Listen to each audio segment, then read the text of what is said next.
iRacing, you wanted the best, you got them for abreast. Often imitated, never duplicated. The greatest show on dirt, the World of Outlaws.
Hello everyone and welcome to V8's online broadcast of the iRacing V8 Supercar Series for the Monday night strength of field. Mark your calendars and do not forget this date because this is round 9 of this season's championship and it is sure to throw up some curveballs. Bringing you the action tonight is myself, Mr. Hashtag I don't have a hashtag Bo Albert, alongside Mr. Zachary Hanlon in the booth, with Jay Kennedy pressing the buttons behind the scenes to keep this show on the road. And speaking of show, Zach, we're in for an interesting one here tonight because normally we follow the Scops calendar with this series. However, due to the rescheduled Watkins Glen round, this race is really going to show who is focusing their attention on Scops and who is focusing their attention on this series. Because practicing between the high-speed nature of Watkins Glen and the high-flying curbs in close proximity to concrete walls could not be any more different. Yeah, you're absolutely right, and we can already see with some of the times being put on the board. Ryan O'Sullivan currently at the top of the timesheets. He's been doing a really good job this season, but he's one of the drivers that didn't have to focus any of his attention onto the Scops race at Watkins Glen yesterday. He did not even pre-qualify, so he's fresh for this. He hasn't got any muscle memory left over from the race yesterday, so he's got a 3/10 advantage at the front right now, and he's looking very good. But yeah, there's actually quite a handful of drivers in here who didn't do the Scops race yesterday, but there are a lot that did. So yeah, there's going to be varying levels of practice for this one, and I'm sure that with the 2 pit stops that we'll be expecting to see the guys do tonight, going to be a lot of strategy and a lot of long play in this race, and that's really going to determine who's going to step up on the top step of the top podium tonight. Yeah, absolutely. It's going to be a bit of a longer one here tonight because we're looking at 31 laps here tonight, which is going to be fantastic. Like you said, 2 pit stops, and tyres are going to be taking a beating around this circuit, which relies so much on traction out of corners. But fortunately for the drivers today, it's going to be 28 degrees on track and 23 ambient temperature. So it's going to be a little bit easier on temperature, which could help some of these guys out, as we have drivers now completing their final qualifying laps. Ryan O'Sullivan cannot improve, so he is still currently on provisional pole, with drivers trying to knock him off that step at the moment. Brady Myers coming across the line to set his second lap and improves by the smallest margin, but unfortunately cannot find himself any more positions on the grid, so he is looking good at the moment for a P5 start. Wayne Burke is on a lap at the moment as well, and he's heading to one of many chicanes around this circuit with very high-flying curbs. But Zach, this circuit requires so much commitment because to get the maximum lap time out of these cars, you have to run dangerously close to the wall, and if you even hit one even slightly, it's your lap completely done. Yeah, there are so many places around here, not even just the walls as well. Having to use a lot of the curbs can really throw things up in the air, quite literally, like your car into a wall, possibly. So these guys are really going to have to extract every possible thousandth out of these cars. They're really going to have to use all those curbs, and as you said, get millimeters within those walls. And we've got, you know, turn 13, the the famous wall of champions, where so many Formula One drivers and Formula One champions have just taken a little bit too much speed and crunched into the wall there.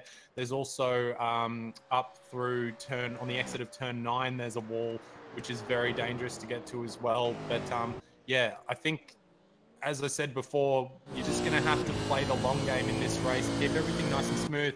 That low track temp is going to help with traction, and it might allow a few of the drivers in going a little longer on their stints. As you guys just mentioned, Sam Blacklock taking pole by 3/10 at the moment. But yeah, I think key to this race is going to be keeping off the walls, keeping on the curbs in the right way, and making sure that you can make it to the end, because this is not only, you know, difficult to avoid the walls and all bumps and everything, but even just spinning it, coming out of these really high traction or traction zones in this course. There are a lot of traction zones, and a lot of them are very difficult. Absolutely, and as you just mentioned, Sam Blacklock goes to the top of the pile with a 34.6, which is 0.3 of a second clear of anyone else, which is fantastic. TTR clearly have the car hooked up, which is great for their 2 drivers in this race, including Jake Burden. But the issue for Burden is he wasn't planning on racing tonight and cannot get back into the session. So unfortunately, we're going to be 1 car down. And for Jake Burden, unfortunately, if he cares about iRating, he's going to be having quite a loss here tonight. The 2nd highest rated driver in this field, and won't be taking the start. So mega unlucky for one TTR driver, but very lucky for the other. Sam Blacklock takes pole position ahead of ERT's Ryan O'Sullivan, who joins him on the front row of the grid. Brenton Hobson and Daniel Williams make up the 2nd row of the grid, with Brett Loxton getting yet another top 5 in qualifying. A great effort for him. Corey Preston, Brady Myers, Wayne Burke, Kurt Stenberg, and Cooper Webster ran out the top 10. We've got your current championship leader, Marlon McMullen. He's going to start from position number 11 tonight alongside Mitchell McLeod. They'll be joined behind by Michael Cracknell and Hayden Dodman. Michael Talyancic going to take out the 15th position alongside Jacob Knight. They've got Leon Tander and Kyle Stokes lining up behind them. And we have Laurent Benso and Greg Sharp making out the top 20. And the rest of our field tonight in this 28-car grid is Mario Vlasic, Warren Pickering, Dominic Savicki, Job Stewart, Blake Purdy, Steve Jansen. Jake Burton will not be starting tonight as far as we're aware, and Brian Borg and Jason Cossey both failing to put in qualifying times.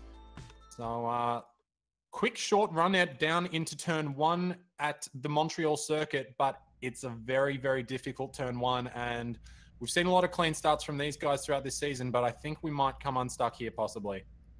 Very possible, because of course you have that very tight left-hander initially, but then it transitions into a massively tough, massively slow 180-degree hairpin, and even then your job's not over, because then we have a very tight chicane at 3 and 4 with walls surrounding all the side, and then a very fast turn number 5 as well. This entire first lap is going to be very, very tough on these drivers, but we do have now 29 V8 supercars. I believe it is 28, sorry, with the sad loss of Jake Burton, but nonetheless, we are getting ready on the grid. For 31 laps, we're expecting 2 pit stops here tonight, and it is sure to be one heck of a race. Strategy is going to be critical. Getting this start is going to be even more critical as the revs are rising, and then the clutches will be dropping, and away we go for 31 laps here at Montreal. It's a fantastic start for TTR's Sam Blacklock.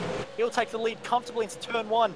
And it's going to be Ryan O'Sullivan following to second, but is not clear cut for 3rd and 4th as Hobbo is going to get a hit in the rear. Sideways, doesn't lose too many positions and is lucky to be in the race. Bit of a moment there from one of the drivers behind as well. That's Corey Preston, who's now going 3 wide into the chicane. You have to sort yourself out early here. It is so tight, and the SS car tries to get around, but now they're all going around. This is going to be a multiple car pile-up. Michael Cracknell involved. We've got Wayne Burke involved and a couple others as well, and it's still going on. Warren Pickering, one of the cars involved, but it's still continuing. Cracknell in the wall once again, and he is out of the race for the 2nd week in a row. A big accident on the first lap for him at Zolder. A big accident on the first lap here at Montreal.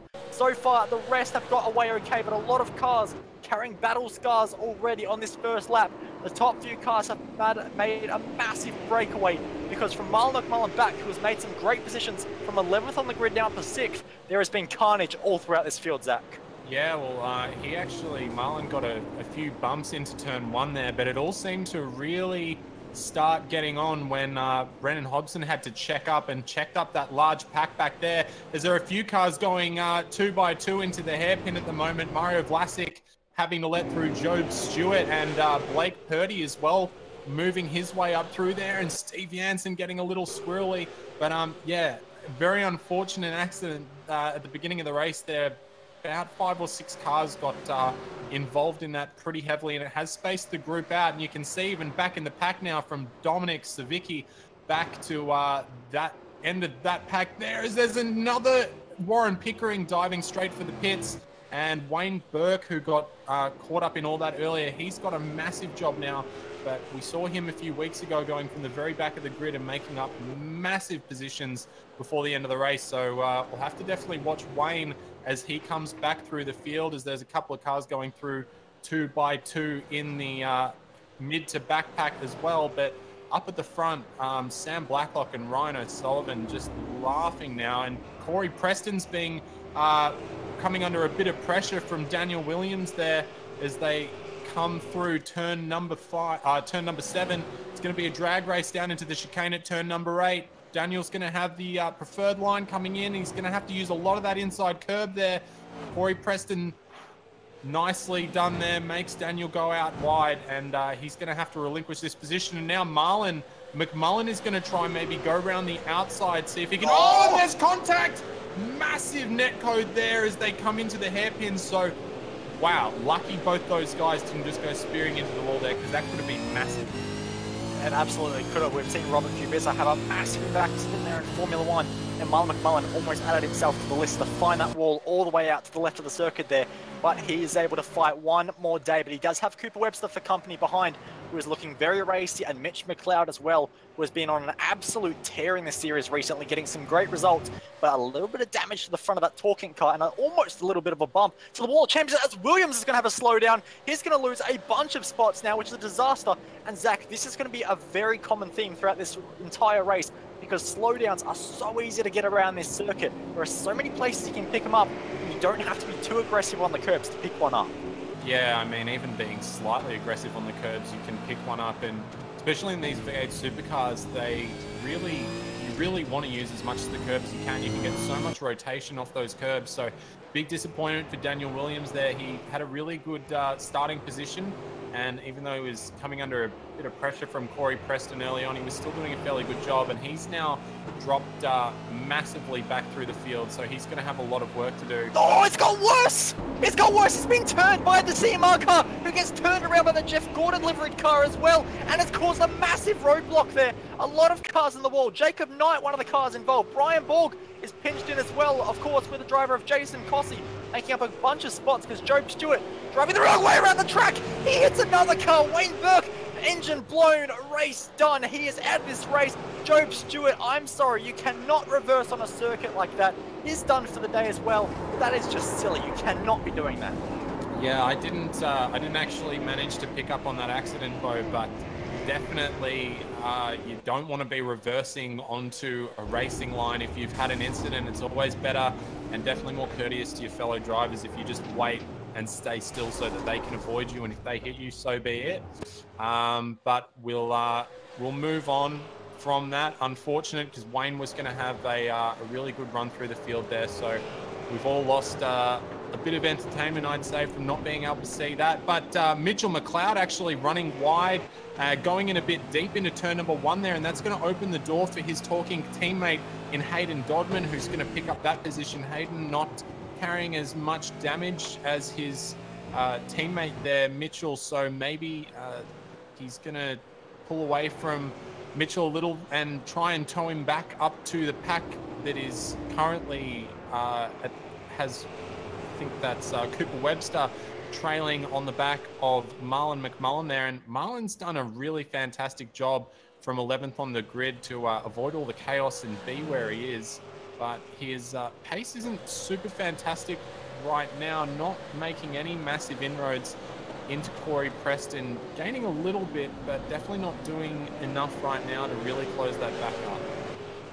Yeah, not at the moment, he's not. So still a lot of work for these drivers to be doing if they're going to get any more positions in this field. And like you say, the entire top half of this field is a little bit spread out now, which is a little bit of a shame, but there are still a lot of drivers extremely close to one another.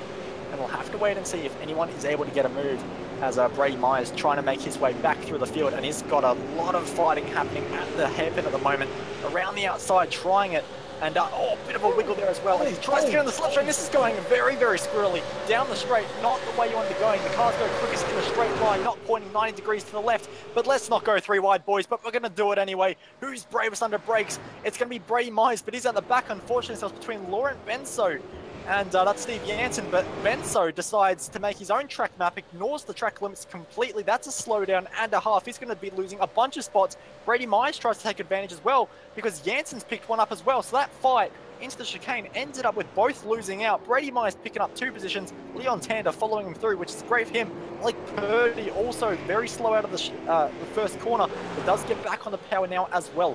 So a lot of drivers in this mid-pack are really trying to struggle at the moment for positions, and are really trying their best to make some moves, but unfortunately getting a bit too slow. As speaking of slow Blacklock, unfortunately he's going to fall all the way down to P number 3 from the race lead, and that is a massive shock because he had a very sizable margin over Ryan O'Sullivan, about a second lead already after just 4 laps in this race. Now finds himself behind the driver of Brenton Hobson, who has had a manic start to this race, finds himself in P number 2, and Ryan O'Sullivan now takes over the race lead. Well, Sam Blacklock is one of those drivers who did participate in the Scops race yesterday, so possibly not as much practice as he would have liked before he came into the race tonight, and that has been shown there.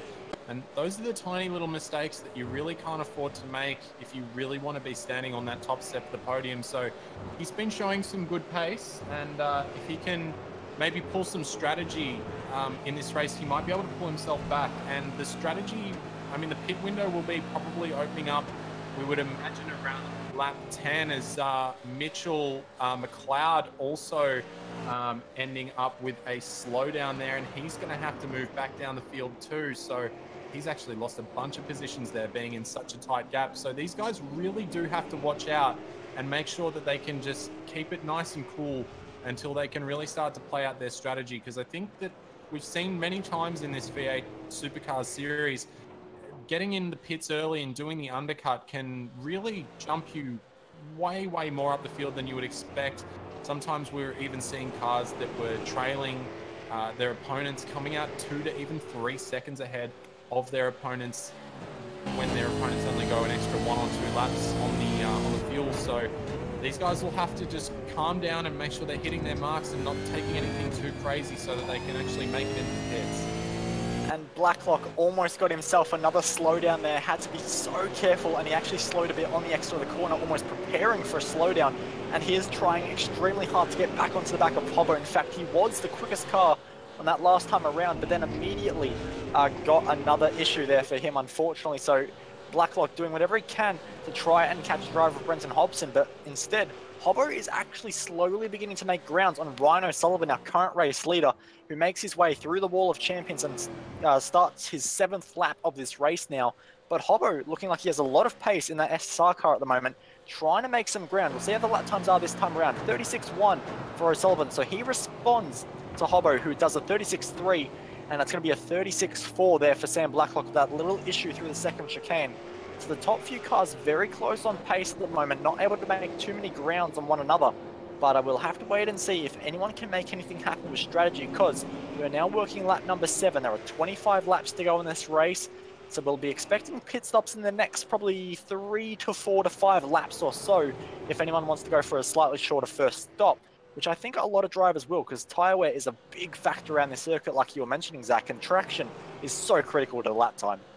Yeah, and even though the track temp is fairly low, and that's going to help all these guys with that, even after 7 laps, these guys are already... Whoa! Ryan O'Sullivan had a massive coming out of turn number 9. That was very well held, and I'm sure he probably had that a little more under control than what I thought, but you still don't want to be doing that when you're going around this circuit.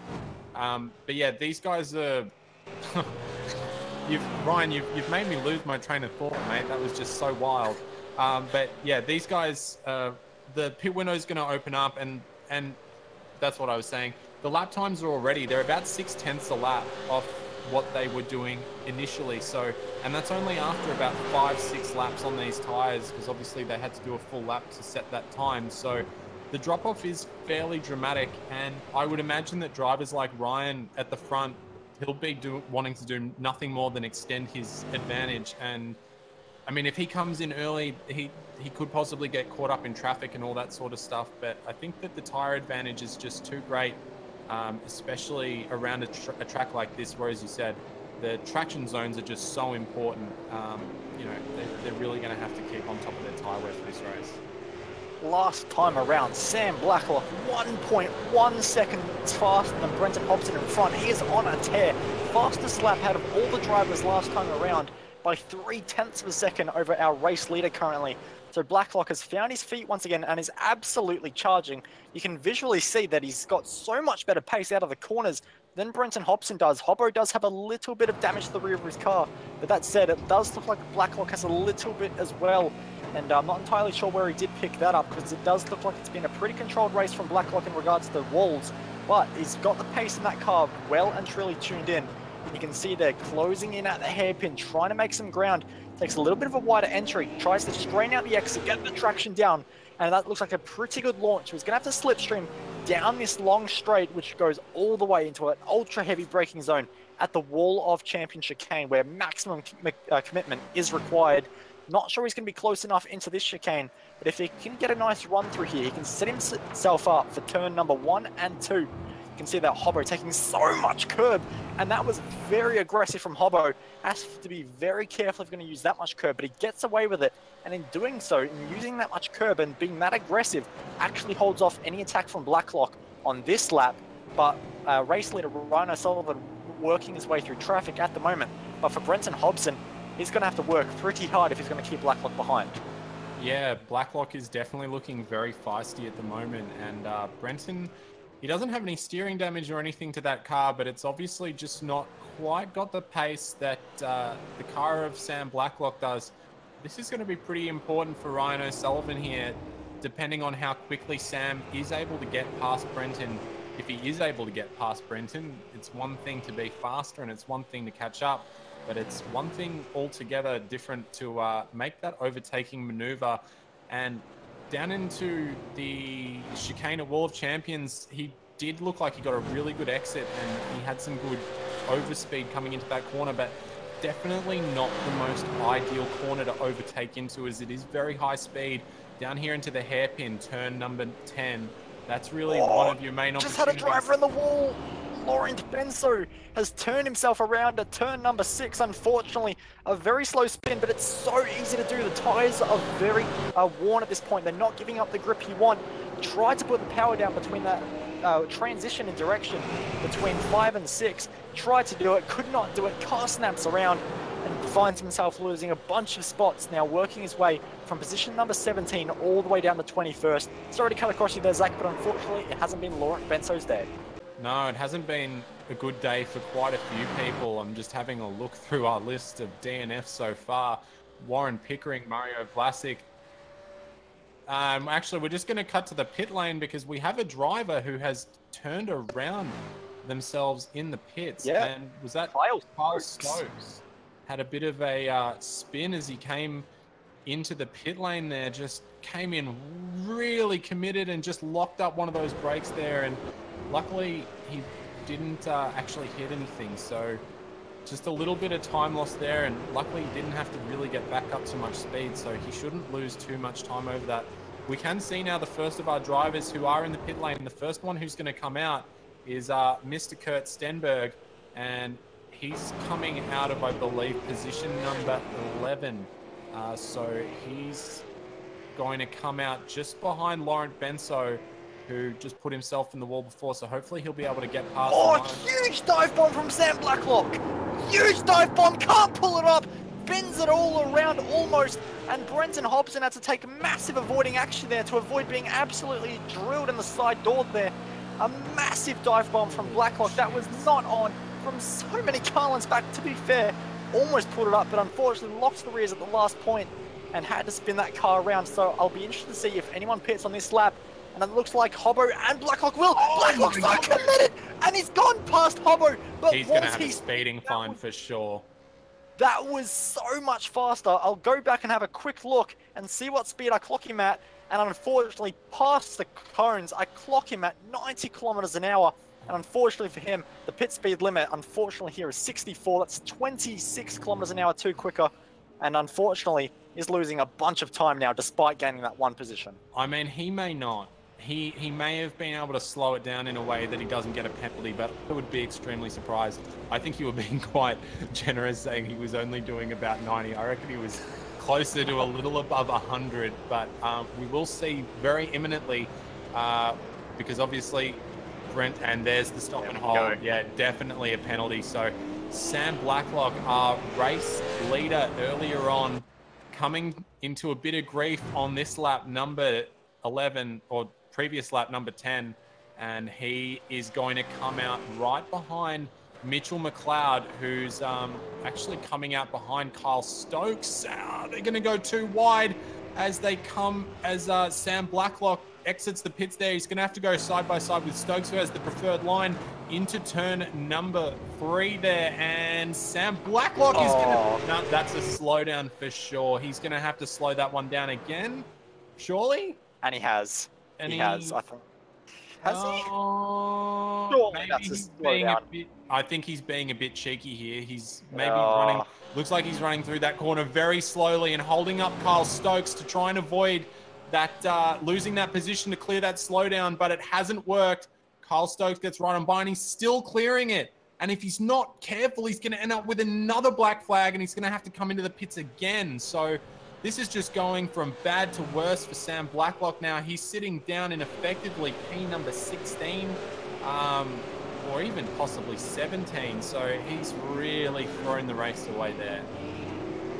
well, a lot of our race leaders are in the pits, including Ryan O'Sullivan, who has dived his way into the pits now and is making his way through his first pit stop here tonight. Corey Preston also joins him. And Zach, there's one car left to do a pit stop. Do you want to play the most boring guessing game in the world where everyone knows the answer? Who do you think that driver that stayed out is?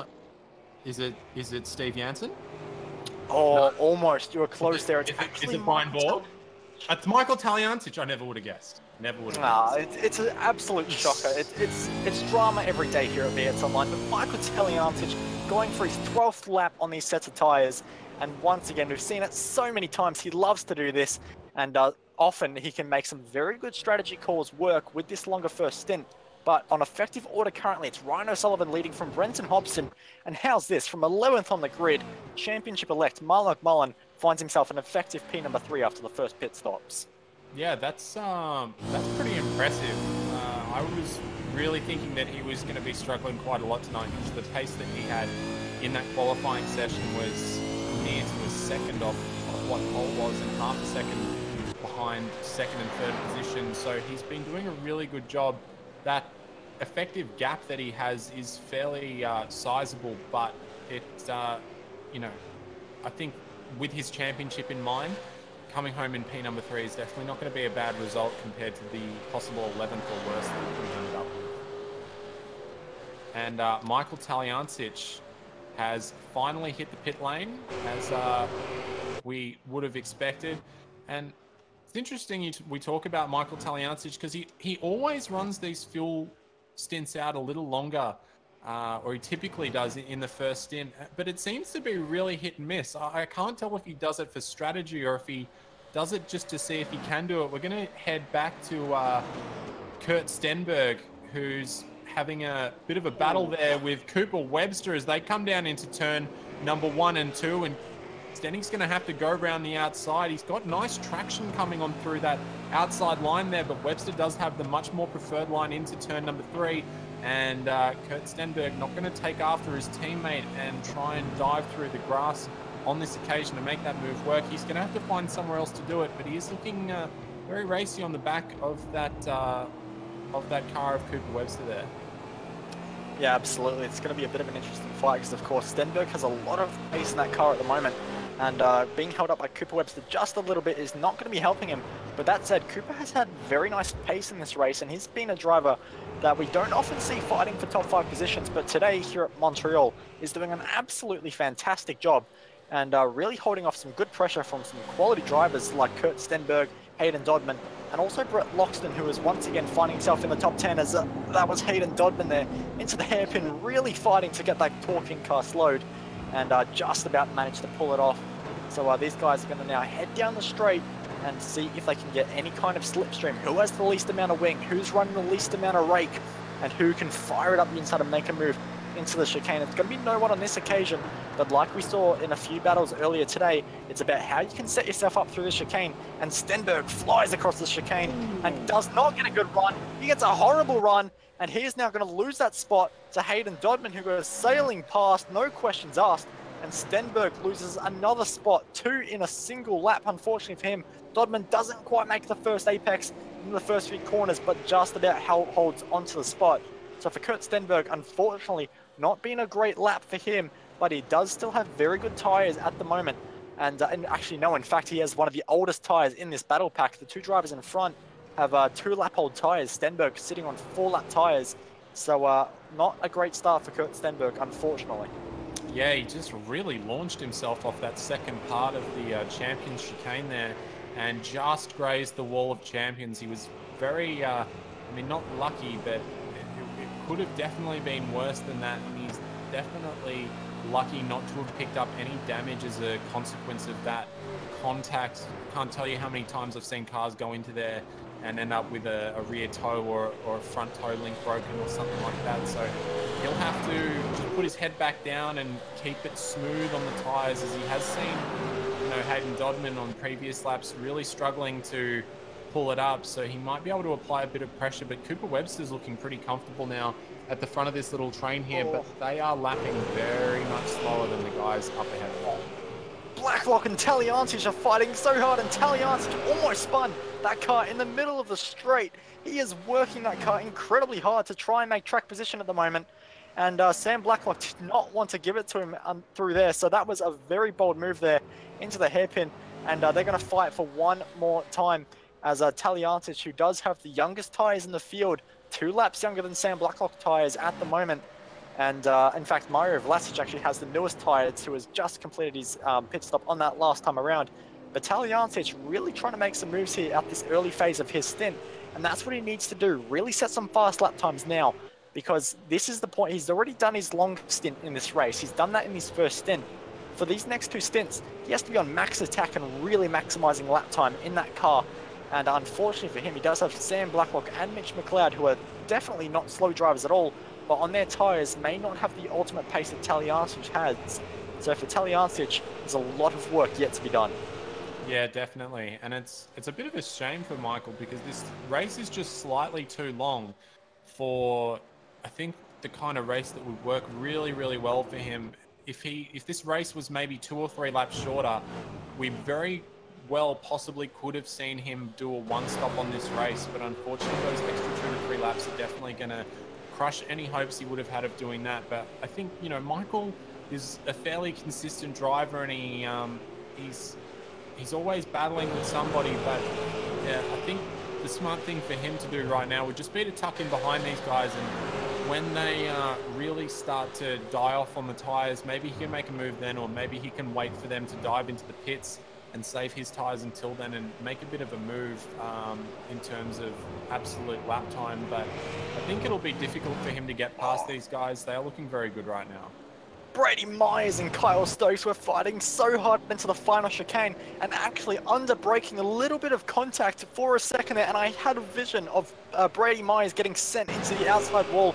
Fortunately does get the move done, but for Brady Myers, a little bit of damage to that Progression Racing Australia Commodore, and Kyle Stokes was so much faster down the straight. Brady actually had the move done into the hairpin, but Kyle, just so much more straight line speed, was able to come back and very almost got that move done back into the chicane. So for Kyle Stokes, great straight line speed there, but unfortunately Brady Myers does muscle his way through for one more position. But this mid-pack here, Zach, like from the outside of the top 10, has some really good battles going on at the moment. Yeah, well, you know, it's we obviously like seeing cars battling. It's always good. It would be a little better possibly if a couple more of the cars up the front were a little closer together, but it's always good, you know, these V8 supercar drivers, no matter what position they're in, and we saw it even in the Scops race last night, you see people going tooth and nail over 25th or 27th position, and Mitchell McLeod has actually just let Sam Blacklock through down into the hairpin there, running nice and wide, and now maybe even giving him a slight little bit of a bump draft as they're coming down the casino straight into the chicane, and just pulling out a little bit, but braking nice and early, showing that he doesn't have any intention of trying to go past. And I think Mitch is probably just hoping to get a little bit of guidance possibly from Sam, find a little bit of speed and just get carried further towards the back of the pack that those guys are chasing, which is currently essentially Brett Loxton, as Warren Pickering is rejoining the track after his pit stop after having to take some repairs earlier in this race. But the pace of Blacklock right now is, you know, it's definitely better than Brett Loxton, but he's not going to be making up that 5-second gap before the end of the race as it stands, for sure. Well, you said you wanted the top few cars a little bit closer, and that's beginning to happen slowly. A bit of a slow lap last time around for Ryan O'Sullivan, and actually lost 1.2 seconds to Brenton Hobson. Overall, O'Sullivan has had fantastic pace. It actually gets extremely sideways through the hairpin, but O'Sullivan does look like he has had the best pace out of the field in that ERT car in this middle phase of the race. But every now and then, he just has an extremely slow lap, which allows Hobbo and Marlon McMullen just behind to eke a little bit more pace and just find a little bit more time. So Ryan O'Sullivan just needs to work with consistency a little bit. He's got very good pace in that car. If he can just be a bit more consistent, as he doesn't look comfortable at all over the chicane there, and Hobbo looks like he actually found a bit more time just through that corner alone. We'll see what lap times it is this time around. A 36.8 for Ryan O'Sullivan, our race leader. And there's another 4 tenths in the favour of Brenton Hobson, and even behind, 3 tenths quicker than Hobbo is the driver of Marlon McMullen. So this top little group of cars is slowly finding its way closer. But one driver I do want to point out, I was saying how it's impressive that he's fighting for the top 4. He's actually the quickest car on circuit right now. Cooper Webster is the quickest car once again, a second quicker than Ryan O'Sullivan, and 6 tenths quicker than Brenton Hobson as well. So Cooper Webster really putting in a fantastic effort here tonight at Montreal. Yeah, and Cooper Webster's fastest lap of the race is pretty much only about a 10th off what the... I mean, all of the top 4 cars are separated by a 10th in terms of their best lap time. We're looking at now at Kurt Stenberg. He's looking on the back of Hayden Dodman there, and Dodman's been doing a very good job these last few laps to hold back Kurt after he made a bit of a mistake into the Wall of Champions a couple of laps ago, and Kurt now looking a little more composed and just making up a little bit more of that gap. Nice and smooth on the brake as they come down into the chicane there, and Brett Loxton's actually been catching these guys up too. He's been putting in some nice lap times and is right on the back of those guys, and Sam Blacklock still struggling to make inroads on that pack. Denny doesn't quite have the, didn't have a good exit as he came out of the hairpin there, and doesn't quite have enough speed to be up on the back of Dodman's car there, so he'll have to follow around for another few corners at the very least. But yeah, definitely just talking back about the guys up the front, Ryan O'Sullivan hasn't been looking as comfortable as the cars behind him, and I'm actually really surprised at how well Marlon's been doing, as Hayden Dodman there just making a bit of a mistake in the turn 1 and 2 complex there. But I think Marlon McMullen, I mean, if he keeps plugging away the way he's going, we've still got one more pit stop left in this race, and we've still got 12 laps left. I mean, he could actually genuinely be in this for the win. Absolutely, and what an effort that would be from him. Of course, started so much lower on the grid and now finds himself in P number 3.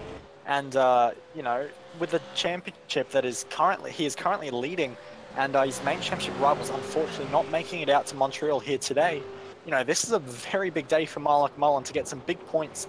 And for the win today, with this current strength of field, there's 220 points up for grabs, which is massive. So we'll see what he can do. But this top 3 just continues to close in a little bit, as O'Sullivan has picked up his pace just a little bit. Only lost 4 tenths the Hobbo behind. But this lap in particular that he's on currently, lap number 19, has been very good. But I've seen him do this a few times, just go all the way to the grass on the right there, almost Shane Van Gisbergen style, and really trying to do something, whether it's break the toe from 2 seconds back or something. I'm not entirely sure, but we'll check lap times this time around. And I think this will be an improvement for Ryan O'Sullivan, a 36.3, which is much better than he has been doing currently. That's 2 tenths quicker than Hobbo. And we'll see what McMullen does. That's a 36.4, so it's an improvement for O'Sullivan. He needs to be doing more of that, but we have seen him be a little bit inconsistent. So when we approach the second phase of pit stops, which will not be far away, we're currently working for most drivers the 8th, 9th, or 10th lap in their stints. With just 11 laps to go at the end of this lap, we will be thinking about pit stops very, very shortly, Zach. Yeah, absolutely, and interesting as well that Ryan O'Sullivan actually has some of the best tyres in the field in terms of their stint length right now, so interesting to see that he is struggling a little bit, but I mean he's the 3rd fastest car on the track right now, so that's definitely positive for him. Sam Blacklock now fastest car on track. He's finally starting to take chunks out of that gap that he has up to Brett Loxton, but it is a very large gap as it stands, and he might want to try a bit of an undercut possibly if they are going to have enough fuel to get to the end. They can take 44.8 litres for this race. That's the maximum amount of fuel they can have in the tank.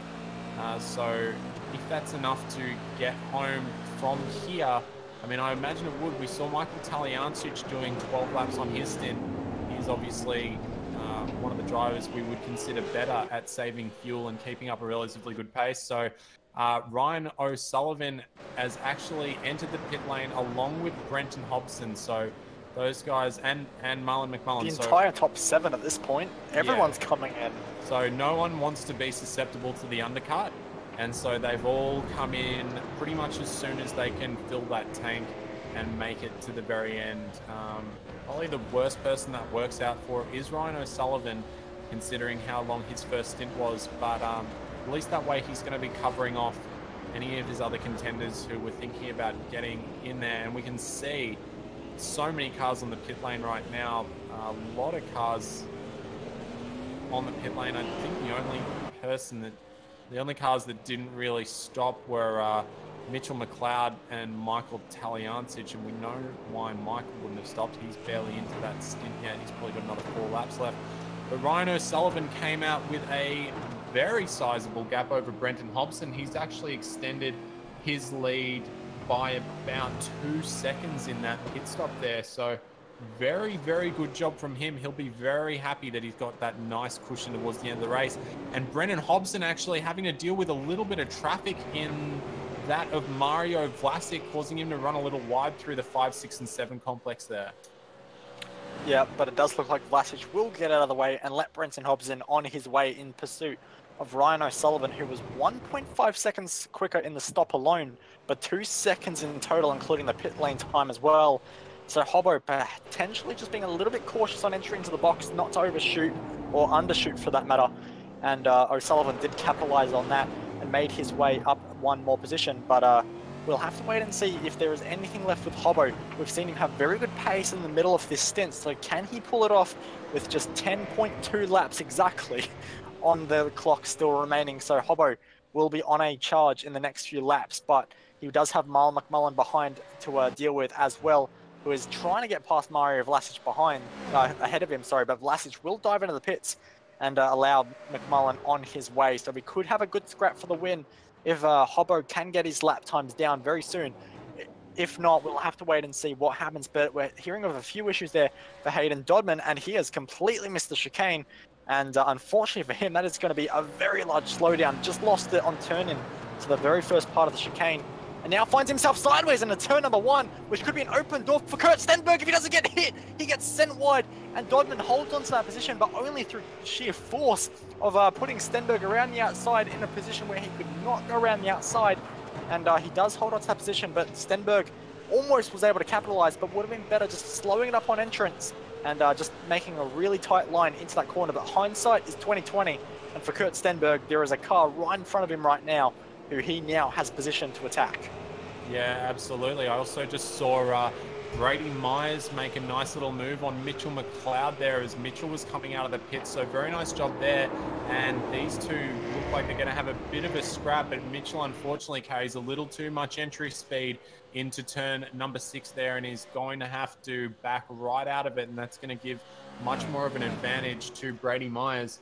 But Ryan O'Sullivan now has a 4-second gap effectively in the lead, and I think that all the drivers behind him are really going to struggle with what we've seen so far, unless he has a couple of moments and a couple of inconsistencies in the final stint. I think well, can I actually add something there, Zach? I've just received word from Brenton O'Brien that there is actually an issue for Ryan O'Sullivan, and that his pedals are sticking just a little bit, and that his throttle is not completely calibrated properly, and sometimes it can be found sticking. So perhaps not out of the woods just yet for Ryan O'Sullivan, but out of nowhere we've had we've had a few issues of drivers losing spots further down the grid, and Hobson has had a massive issue and has now relinquished that spot to Marlon McMullen, and that was a big shame for Hobbo. He had very good pace, was looking extremely strong, but you do not want to get a slowdown through that final chicane, and unfortunately he's done just that, Zach. Yeah, too much curb, too aggressive. I mean, it looked great, and if the 1s and 0s in iRacing didn't catch him out there, I don't doubt that that would have been an absolutely fantastic line, but unfortunately it's one of those things that we use to kind of keep everything as close to real life as possible. He probably would have gotten an unsportsmanlike flag for something like that in real life, and that's just one of the ways in iRacing that they can kind of judge it on the fly and make sure that people aren't going spearing through corners and spearing people off. And it's, you know, even though you get bitten by it every now and then, it is one of those little features that makes this service you know, part of what it is, and it is such a great service to run on. It's definitely the most competitive service, you know, iRacing compared to other platforms where you can just jump in and race pretty much on the hour, every hour. There are so many different cars you can pick and choose to do. And he's done it again, I think, actually just coming out, or has he? Or just got a bit of a bad exit there. But yeah, definitely annoying when you get bitten by it, but it is one of the things that is consistent throughout the service and everyone knows about it. It's all the same for everybody. So just going to have to try and keep it a little more within the track limits there, Brenton Hobson. And his pace has been really good. So I think now we've got a bit of a fight for the second spot of the podium here. And I think it might just start to take off a little bit with 7 laps to go. Yeah, it absolutely could. And I'm interested to see how this pans out, because we know Hobbo has had a few rough weeks in this championship, hasn't quite got the results he would have liked. And I had seen a post from him that he wanted redemption at some point. He wanted a very good result to really stamp his authority on this series. And a second place would be a very good step towards achieving that. But he's going to be fighting against Mark McMullen, who today has a very large amount of points in front of him that he could use for this championship, which he is currently leading. So for McMullen, he's got to think about championship, whereas Hobbo is just going to be on vengeance for a position here. And we know Hobbo does love a good scrap, so he will go for any opportunity, even if it's only half a door that's open. And McMullen getting a little bit of wheel spin out of the chicane, out of the hairpin, sorry, might just be the invitation. And Hobbo now right under the rear wing of McMullen, and McMullen's not even really going to put up any kind of fight. Just kind of moved to the side, said, here, have an even more optimal line, have the optimal line into the chicane as well, have second place, and I'm going to get a bit sideways into the chicane. And I wouldn't be surprised if Hobbo might have been right on the edge of a slowdown there. Looks like he's got away with it this time, and he's going to take P2 once again. Yeah, I think Marlon just knew that he had made too much of a mistake to really redeem himself in any valuable way there. So, and Brenton could have easily made a mistake. Oh, as he gets very mistakey almost. Well, that was a mistake, just wasn't quite big enough to really cause too much of an issue for him. But he could have easily made a mistake going all that extra speed through the chicane at the end of the lap there. And we did see him get a slowdown there. So maybe Marlon just thinking about that when he was considering not putting up too much of an effort in the fight there. But I mean, third place is still good for him for points for the season. And I mean, Ryan O'Sullivan, who is one of the guys who's in championship contention right now, he is in the race lead, but the point difference, I think, at the moment is just a little too great for Marlon to really be worried about Ryan O'Sullivan for the time being. I think there's about 74 points separating those guys. And I don't think that there's going to be a 74-point difference between first and third here, so maybe just settling in. And I mean, he came up from 11th, so he's up 8 or 9 positions already, so he's done a fantastic job, and he might be happy to sit with that. But you can see Hobson already has pulled out quite a sizable margin over McMullen since that move on the last lap. And one thing we did miss just a couple of laps ago, Zach, of a little bit of interest is Marco Talianis did do his second pit stop of the day. Currently finds himself in position number 9, but his total pit stop length time was 4 seconds quicker than anybody else in the entire race. So that's where a lot of his time in the strategy does come from. 4 seconds quicker than the second quickest time through the pit stop. So that's a great effort for Talianis there, but currently only finds himself in P number 9 with a fair bit of a margin of Sam Blacklock, who in front, who is still setting very competitive times, actually trading fastest laps of the race almost with his friend Brady Myers. But Sam Blacklock will win this time around with a 35.7, which is just incredible pace, almost a second quicker than Ryan O'Sullivan, our race leader last time around. But O'Sullivan is falling back just a little bit, but he does have a fairly comfortable lead with 6 laps to go over Brenton Hobson, who is pulling away comfortably from Marlon McMullen as well. So the top 3 just beginning to spread out just a little bit, and they know their own fight. But one thing of interest is that Cooper Webster has incredible pace right now, and he's not too far away from the back of McMullen. Yeah, and he's always one of those drivers to get in there and have a bit of a battle and biffo. So if he can get up there, Marlon might start worrying a little bit, and he might have to just give up another position. But I think where most of the action's happening right now, oh, that was close, is in this pack with Dodman, Stenberg, and Loxton, and they've got Blacklock, the fastest man on the track right now. He is catching them.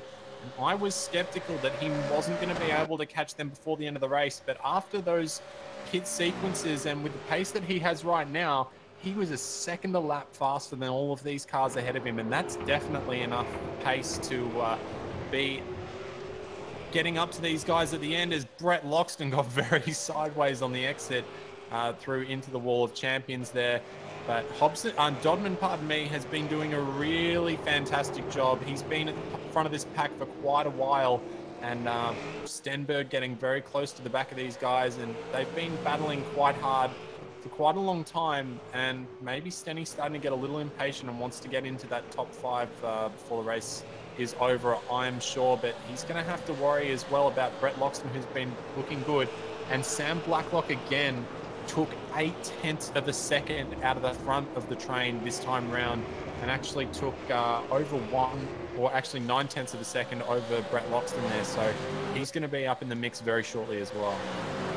Yeah, absolutely. But I'm not sure I'd want to be involved in this fight too much, because this fight for P number 5 at the moment is so violent with these guys launching over curbs, getting the rear of the car out on exit like Kurt Stenberg there does, out of that second chicane. You can see they're fighting so hard to try and get any kind of advantage. Stenberg just getting in the mirrors a little bit of Dodman there, letting him know he's there, and that he will, if he gets the opportunity out of this hairpin, have a bit of a run.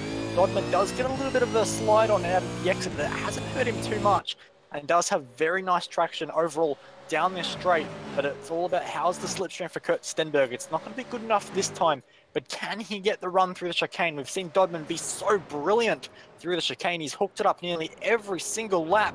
But is this the lap it all goes horribly wrong and Stenberg gets the run? Ooh. Not quite. It's definitely not the day for Brett Loxton, as he gets very done, as he's going to get a slowdown to make it even worse. But Stenberg thinks about a move into turn 1.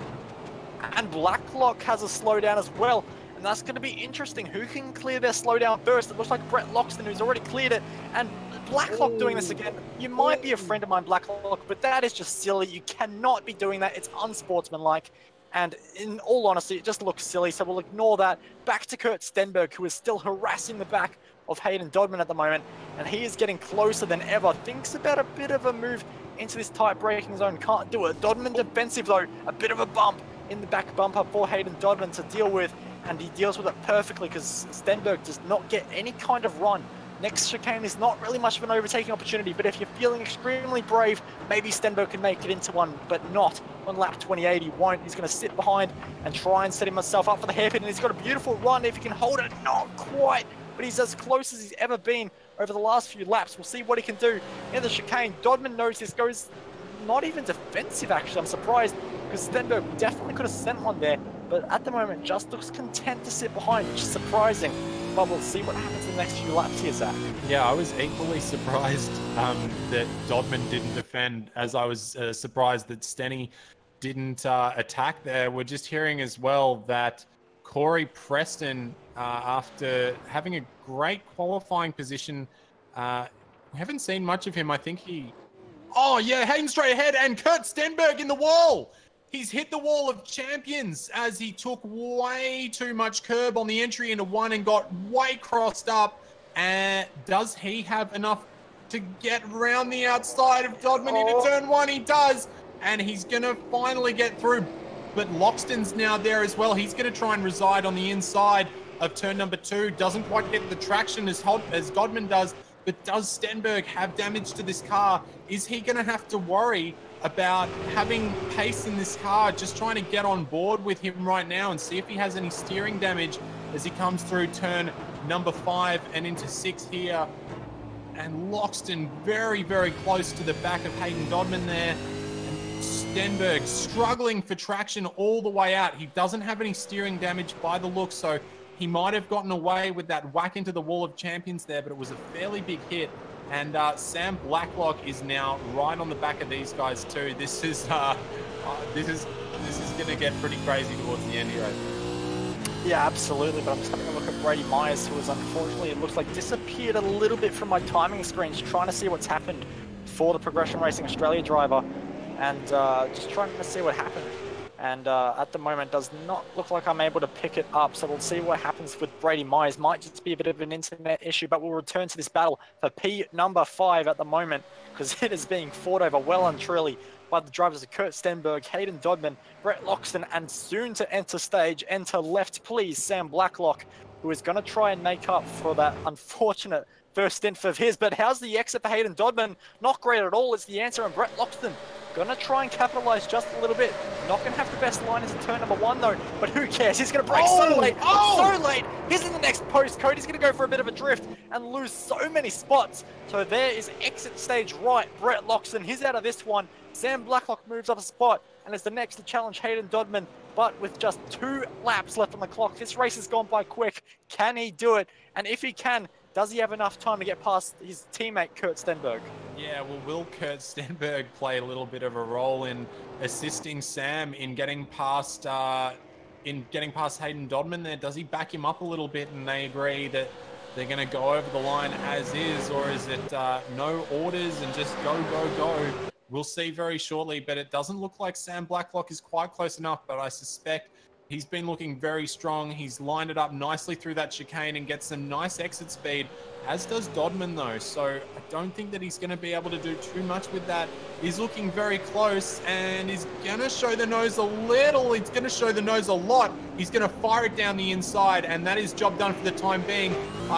Dodman though getting a much wider line through turn number 10, and he's going to carry more exit speed going down that casino straight. And he might be able to pull out here, but Blacklock has the slipstream of his teammate up ahead in Kurt Stenberg, and that's going to allow him just to retain that position there, as he just has to move over slightly on the entry into the corner there. But he's done very nicely, and Dodman is way off the back of those guys now. So the 2 teammates will have to fight it out with 1 lap to go. Can Blacklock get past Stenberg as Stenberg gets all crossed up going into 1, and Sam Blacklock comes in for the over-under, makes advantage of that mistake from his teammate. They're going to both go side by side into turn number 3, and Sam Blacklock is going to come out on top. So after having a horrific race during the first pit stop phase there, Sam Blacklock has made himself back up into P number 5, which is fantastic as far as I'm concerned. But yeah, good little battle. Unfortunate that Loxton just lost it on the second last lap there. This goes to show that you can make all the right moves for 50 minutes, and in the 51st, it all comes to an end there. Yeah, absolutely. But we will turn our attention to the driver of the number 7 car. Ryan O'Sullivan makes his way down the back straight for the last time. He's done it 30 times previously. This is the 31st of 31. And now just 1 braking zone separates him from victory. In round number 9 of the iRacing official V8 Supercar Championship, he's going to take out round number 9 at the Circuit Gilles Villeneuve. Ryan O'Sullivan is going to be your race winner with a massive margin in the end over second place Brenton Hobson, who is going to cross the line with Marlon McMullen taking out the final step on the podium, with Cooper Webster for a fantastic drive for P number 4, and Sam Blacklock, assuming no slowdown penalties, will make his way for P number 5. And to be honest, I think he'll be a little bit disappointed with that after what could have been, but finishing ahead of Kurt Stenberg and Hayden Dodman will be a great result nonetheless. And the rest of you drivers coming across the line now. And that was an action-packed race from start to finish. We've got drivers including Ryan O'Sullivan doing burnouts, celebrating that race, even surviving 31 laps around here. Now V8 Supercar with the wall so close and danger at every turn is a great accomplishment to all that have finished. And those should be very, very happy with one another as the final few drivers making their way across the start-finish line now. And Dominic Sawicki is going to have a little bit of a margin to Steve Jansen behind, who cannot do anything about taking over P number 14. So the last few drivers making their way across the line. But Zach, what a race that turned out to be. Yeah, that was absolutely fantastic. I think the driver of the day probably has to go to Marlon McMullen simply based on the amount of spots that he made up. But I got to say, a really impressive performance from Cooper Webster, only 5.7 seconds off the lead. He started only 1 spot behind Marlon McMullen as well. So those guys just doing an absolutely fantastic job. And I think that in terms of relative experience and previous performance, I'd probably have to shift Cooper Webster up to my driver of the day for that one. Very good job. But Ryan O'Sullivan put on a very commanding performance, not so much early on when he was tailing Blacklock there, but you know, you gotta hit every single aspect of the race to get it right and stand on the top step of the podium. And that's what Ryan did today with, you know, one or two very, very minor mistakes. But, you know, it was a great race all round, with the exception of that awkward altercation on the first lap that saw 3 or 4 of our drivers retire due to that. But I mean, it was a pretty high race of attrition when you go back and look. Looks like we had a total of, I mean, we had 1 car not start and 8 not finish. So that is pretty crazy. Absolutely, but we'll get your final results up on screen. And Ryan O'Sullivan will take the victory after just under 51 minutes of racing, ahead of Brenton Hobson and Mark McMullen to round out your podium. Cooper Webster and Sam Blacklock round out the top 5, with Kurt Stenberg and Hayne Dodman narrowly missing out. Brett Loxton gave it his all, but could only manage P number 8 in the end. Mitch McLeod and Greg Sharp round out the top 10. We had Kyle Stokes coming home in P number 11. Michael Taliancic moving up a few spots with his long fuel strategy to finish 12th. Brian Borg having a quiet race from our perspective, but not from his. From 27th up into 13th. Great job there, Brian. Dominic Silvicki also doing well from 23rd up into 14th. Steve Jansen finished 15th position. Jacob Knight keeping it square from 16th, stays 16th. Laurent Benso takes out 17th position. And then we have the first of our cars a lap down. Jason Cossey in 18th, Blake Purdy in 19th. And then the first of our non-finishers, of which there is a pretty sizable list. Corey Preston, Brady Myers, Mario Vlasic, I think was still circulating, but quite a few laps down from damage. Similar story there for Warren Pickering, Job Stewart, Leon Tander, Daniel Williams, Wayne Burke, and Michael Cracknell round out our field of non-finishers. But yeah, it was a really good race. I think we've been seeing fantastic racing all throughout this series. I think there's only one race this whole season where I would kind of say it was a bit, you know, so-so.